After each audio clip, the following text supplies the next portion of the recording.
જય હિન્દ મિત્રો, ધ્યેય કમ્પ્લીટમાં તમારું સ્વાગત છે। તો મિત્રો આજે આપણે જોવાના છીએ 22થી લઈ અને 24 મે 2026ના પરીક્ષામાં પૂછાવાની શક્યતા છે એવા કરંટ અફેર્સના 40 પ્રશ્નો। તો મિત્રો આ એવા પ્રશ્નો છે કે જે પરીક્ષામાં પૂછાવાની શક્યતા ધરાવે છે। મિત્રો આ પ્રશ્નોને આપણે ખૂબ જ ઓછા સમયની અંદર કવર કરવાના છે, એટલે કે માત્ર ને માત્ર 10 જ મિનિટની અંદર આપણે આ પરીક્ષાલક્ષી 40 જેટલા પ્રશ્નો જોવાના છે। તો મિત્રો જો શક્ય હોય તો આ પ્રશ્નોને તમે તમારી નોટમાં લખી લેજો, જેથી કરીને તમારે જ્યારે પણ એનું રિવિઝન કરવાનું થાય ત્યારે તમે એનું સરળતાથી રિવિઝન કરી શકો છો। તો ચાલો મિત્રો પ્રશ્નોની શરૂઆત કરીએ છીએ। પણ મિત્રો એ પહેલાં જો હજી સુધી તમે આપણી ચેનલને સબસ્ક્રાઈબ ન કરી હોય તો ચેનલને સબસ્ક્રાઈબ કરી દેજો અને આ વિડીયોને તમે તમારા દરેક મિત્રોને શેર કરી દેજો। તો મિત્રો ચાલો હવે પ્રશ્નોની શરૂઆત કરીએ છીએ। પ્રશ્ન પહેલો જોઈએ, ઇટાલિયન ઓપન 2026 મહિલા સિંગલ્સનો ખિતાબ કોણે જીત્યો છે? તો મિત્રો એ જીત્યો છે એલિના સ્વિતોલિનાએ। પ્રશ્ન બીજો જોઈએ, ગુજરાત સરકારે નાગરિકોની ફરિયાદોના નિવારણ માટે કયું નવું ઓનલાઈન પ્લેટફોર્મ શરૂ કર્યું છે? તો મિત્રો એ પ્લેટફોર્મનું નામ છે CM યુનિફાઈડ પોર્ટલ।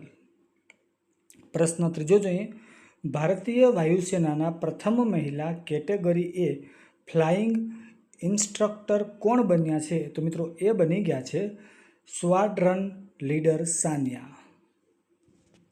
પ્રશ્ન ચોથો જોઈએ, તાજેતરમાં પ્રાચીન પંજથનાગ વસંત સંરક્ષણ મહોત્સવ કયા ભારતીય રાજ્ય અથવા કેન્દ્રશાસિત પ્રદેશમાં ઉજવવામાં આવ્યો છે? તો મિત્રો એનું નામ છે જમ્મુ અને કાશ્મીર। પ્રશ્ન પાંચમો જોઈએ, ઈ સ્પોર્ટ્સ વર્લ્ડ કપ 2026માં સામેલ થનાર પ્રથમ ભારતીય ગ્રાન્ડ માસ્ટર કોણ બન્યા છે? તો મિત્રો એ બન્યા છે અરવિંદ ચિદમ્બરમ। પ્રશ્ન છઠ્ઠો જોઈએ, શુક્ર ગ્રહના અભ્યાસ માટે ભારતે કયા દેશ સાથે વિનસ ઓર્બિટર મિશન પર કરાર કર્યા છે? તો મિત્રો એ દેશનું નામ છે સ્વીડન। પ્રશ્ન સાતમો જોઈએ, પ્રગતિ 2026 બહુરાષ્ટ્રીય સૈન્ય અભ્યાસ કયા રાજ્યમાં શરૂ કરવામાં આવ્યો છે? તો મિત્રો એ કરવામાં આવ્યો છે મેઘાલય રાજ્યમાં। પ્રશ્ન આઠમો જોઈએ, તાજેતરમાં રચાયેલી 28 સદસ્યની મહિલા સશક્તિકરણ સમિતિના અધ્યક્ષ કોણ બનશે? તો મિત્રો એ બનવાના છે ડૉક્ટર દગ્ગુબાતી પુરંદેશ્વરી। પ્રશ્ન નવમો જોઈએ, આંતરરાષ્ટ્રીય જૈવ વિવિધતા દિવસ દર વર્ષે ક્યારે ઉજવવામાં આવે છે? તો મિત્રો એ ઉજવવામાં આવે છે 22 મેના રોજ। પ્રશ્ન દસમો જોઈએ, અમિત શાહે શહીદ વીર ગુંડાધર સેવા ડેરા જન સુવિધા કેન્દ્રનું ઉદ્ઘાટન ક્યાં કર્યું છે? તો મિત્રો એ કરેલું છે છત્તીસગઢમાં। પ્રશ્ન 11મો જોઈએ, તાજેતરમાં કયા રાજ્યએ 1 જૂન 2026થી આનંદ વિવાહ અધિનિયમ 1909 લાગુ કરવાની જાહેરાત કરી છે? તો એ કરી છે સિક્કિમ રાજ્યએ। પ્રશ્ન 12મો જોઈએ, કેન્દ્રીય ગ્રામીણ વિકાસ મંત્રાલયે ગ્રામીણ મહિલા કારીગરોના સ્વયં સહાય જૂથોને વૈશ્વિક બજાર પૂરું પાડવા માટે કઈ પહેલ શરૂ કરી છે? તો એ શરૂ કરી છે સી સ્માર્ટ।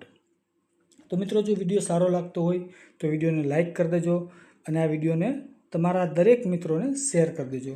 મિત્રો હજી સુધી તમે જો આપણી ચેનલને સબસ્ક્રાઈબ ન કરી હોય તો ચેનલને સબસ્ક્રાઈબ પણ કરી દેજો, કારણ કે આવા ને આવા તમને આમાં રોજે રોજ કરંટ અફેર્સના પ્રશ્નો મળતા રહેશે, એ પણ કેવા?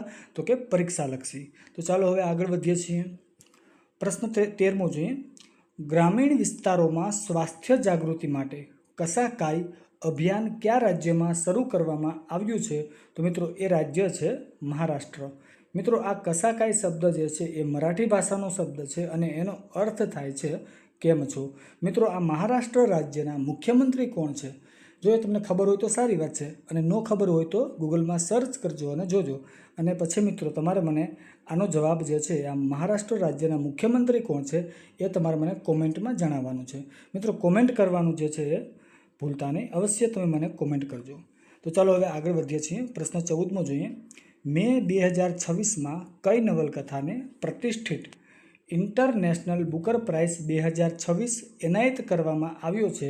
તો એનું નામ છે તાઇવાન ટ્રાવેલોગ।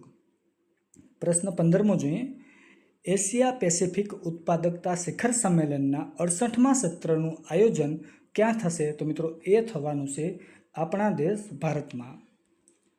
પ્રશ્ન 16મો જોઈએ, AI મંત્રાલય બનાવનાર ભારતનું પ્રથમ રાજ્ય કયું બન્યું છે? તો મિત્રો એ બની ગયું છે કેરળમ. પ્રશ્ન 17મો જોઈએ, ભારતનો પહેલો વૃદ્ધ સંભાળ વિભાગ બનાવવાનો નિર્ણય કઈ રાજ્ય સરકારે લીધો છે? તો એ રાજ્ય સરકારનું નામ છે કેરળમ. પ્રશ્ન 18મો જોઈએ, ડિજિટલ એરેસ્ટ અને નકલી નોટિસ કૌભાંડથી નાગરિકોને બચાવવા માટે CBI દ્વારા કયો AI આધારિત હેલ્પબોટ લોન્ચ કરવામાં આવ્યો છે? તો મિત્રો એનું નામ છે અભય.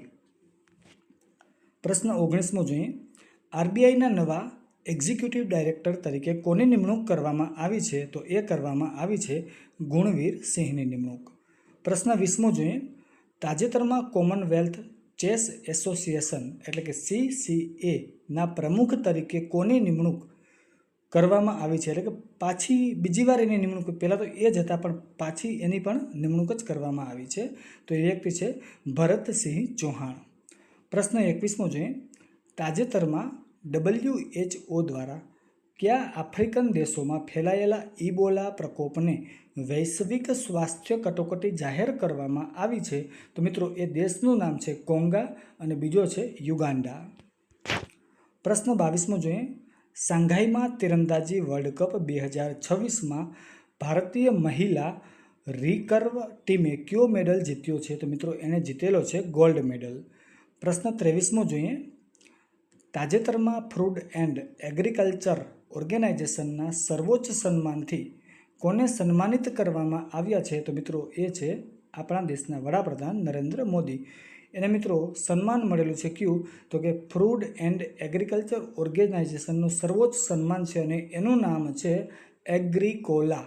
કયું સન્માન મળેલું છે મિત્રો? એગ્રીકોલા સર્વોચ્ચ સન્માન જે છે એ વડાપ્રધાન નરેન્દ્ર મોદીને મળેલું છે. પ્રશ્ન 24મો જોઈએ, પ્રથમ ખાનગી મરીન ગેસ ટર્બાઇન સુવિધા કયા રાજ્યમાં સ્થાપિત કરવામાં આવશે? તો મિત્રો એ સ્થાપિત કરવામાં આવશે આંધ્રપ્રદેશમાં. પ્રશ્ન 25મો જોઈએ, તાજેતરમાં ભારતે ગુજરાતના કયા પ્રોજેક્ટ માટે નેધરલેન્ડ સાથે ટેકનિકલ સહયોગના કરાર કર્યા છે? તો મિત્રો એ પ્રોજેક્ટનું નામ છે કલ્પસર પ્રોજેક્ટ. પ્રશ્ન 26મો જોઈએ, કઈ રાજ્ય સરકારે રાજ્યની સરકારી નોકરીઓમાં મહત્તમ વય મર્યાદા 5 વર્ષ વધારી દીધી છે? તો મિત્રો એ રાજ્ય સરકારનું નામ છે પશ્ચિમ બંગાળ. પ્રશ્ન 27મો જોઈએ, 2026નો AIAA ગોગાર્ડ એસ્ટ્રોનોટિક્સ એવોર્ડ કયા ભારતીય મિશનને મળ્યો છે? તો મિત્રો એ મિશનનું નામ છે ચંદ્રયાન-3. પ્રશ્ન 28મો જોઈએ, ભારતનું અગ્રણી વૈશ્વિક ટેક્સટાઇલ પ્રદર્શન ભારત ટેક્સ 2026 ક્યાં આયોજિત કરવામાં આવશે? તો એ આવવાનું છે નવી દિલ્હીમાં. પ્રશ્ન 29મો જોઈએ, હાલમાં જ યુનાઇટેડ નેશન્સ ફોરમ ઓન ફોરેસ્ટ્સની 21મી આવૃત્તિ ક્યાં આયોજિત કરવામાં આવી છે? તો એ આવી છે અમેરિકામાં.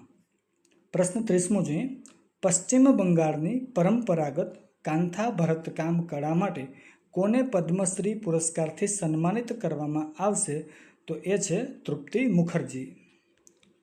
પ્રશ્ન 31મો જોઈએ, ભારતે કયા દેશ સાથે મળીને વર્ષ 2027ને કલ્ચર એન્ડ ટુરિઝમ વર્ષ તરીકે જાહેર કર્યું છે? તો મિત્રો એ દેશ છે ઇટાલી. પ્રશ્ન 32મો જોઈએ, તાજેતરમાં બેડમિન્ટન ખેલાડી શ્રેયાંશી વાલીસેટ્ટીએ ચીનમાં બાવોજી ચાઇના માસ્ટર્સ 2026ની મહિલા સિંગલ્સમાં કયો મેડલ જીત્યો છે? તો મિત્રો એણે મેડલ જીતેલો છે સિલ્વર એટલે કે રજત મેડલ. પ્રશ્ન 33મો જોઈએ, US ઓપન માટે ક્વોલિફાય થનાર પ્રથમ ભારતીય અમેરિકન ગોલ્ફર કોણ બન્યા છે? તો એ બન્યા છે માનવ સાહા. પ્રશ્ન 34મો જોઈએ, તાજેતરમાં બહાર પડેલા પુસ્તક ઓલ ટાઈમ ફેવરિટ ફ્રેન્ડશિપ સ્ટોરીઝના લેખક કોણ છે? તો એ છે રસ્કિન બોન્ડ. પ્રશ્ન 35મો જોઈએ, તાજેતરમાં મે 2026માં દક્ષિણ કોરિયામાં કયા સ્થળે ભારતીય યુદ્ધ સ્મારકનું ઉદ્ઘાટન કરવામાં આવ્યું છે? તો મિત્રો એ છે ઇમજિંગક પાર્ક મિત્રો કેવું નામ છે જોઈએ આપણે થોડુંક યાદ રાખવામાં પણ તકલીફ પડે, થોડુંક વાંચવામાં પણ તકલીફ પડે એવું છે. શું છે જોઈએ પાછું? ઇમજિંગ પાર્ક. પ્રશ્ન 36મો જોઈએ. યુનેસ્કોના સત્તાવાર સર્વેમાં વિશ્વની બીજી સૌથી લાંબી દિવાલનો દરજ્જો કોને મળ્યો છે? તો એ મળેલો છે કુંભલગઢ કિલ્લાની દિવાલ. મિત્રો આ કુંભલગઢનો કિલ્લો કયા રાજ્યમાં આવેલો છે એ તમારે મને કોમેન્ટ કરીને જણાવવાનું છે. તો મિત્રો કોમેન્ટ કરવાનું ભૂલતા નહીં. મિત્રો તમને ખબર ન હોય તો તમે ગૂગલમાં સર્ચ કરીને પણ જાણી શકો છો. ઓકે, ચાલો હવે આગળ વધીએ. પ્રશ્ન 37મો જોઈએ. તાજેતરમાં આદિવાસી ગામોમાં કલ્યાણકારી યોજનાઓ પહોંચાડવા માટે જન ભાગીદારી સૌથી દૂર સૌથી પહેલાં અભિયાન કયા રાજ્યએ શરૂ કર્યું છે? તો એનું નામ છે છત્તીસગઢ. પ્રશ્ન 38મો જોઈએ. ભગવાન બિરસા મુંડાની ભવ્ય પ્રતિમા અને ફીચર વોલનું ઉદ્ઘાટન કયા એરપોર્ટ પર કરવામાં આવ્યું છે? તો મિત્રો એ એરપોર્ટનું નામ છે બિરસા મુંડા એરપોર્ટ, રાંચી. પ્રશ્ન 39મો જોઈએ.